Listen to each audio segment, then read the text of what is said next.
are other functions, however, some of them more legitimate than others.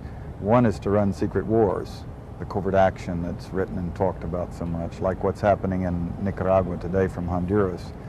Another thing is to disseminate propaganda to influence people's minds, and this is a major function of the CIA. And unfortunately, of course, it overlaps into the gathering of information. You have contact with a journalist, you will give him true stories, you'll get information from him, you'll also give him false stories. What did you buy his confidence with true stories? You buy his confidence and set him up.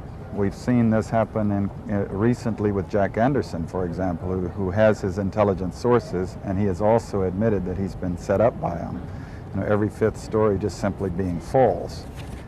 You also work on their human vulnerabilities to recruit them in a classic sense, to make them your agent so that you can control what they do, so you don't have to set them up sort of, you know, by putting one over on them. So you can say, here, plant this one next Tuesday.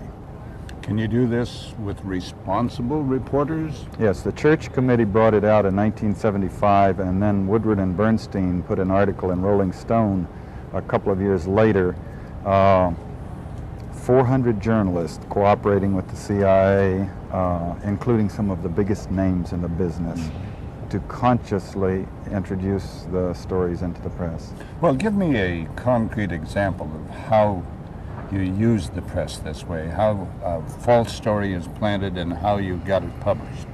Well, for example, in my war, the Angola War that I helped to manage, 1/3 of my staff was propaganda. Ironically, it's called covert action inside the CIA. Outside, that means the violent part. I had propagandists all over the world, principally in London, Kinshasa, and Zambia. We would take stories which we would write and put them in the Zambia Times, and then pull them out and send them to a journalist on our payroll in Europe. But his cover story, you see, would be that he'd gotten them from his stringer in Lusaka, who had gotten them from the Zambia Times. We had the complicity of the government of Zambia, Kenneth Kaunda, if you will, to put these false stories into his newspapers. But after that point, the journalists, Reuters and AFP, the management was not witting of it. Now, our contact man in Europe was, and we pumped just dozens of stories about Cuban atrocities, Cuban rapists.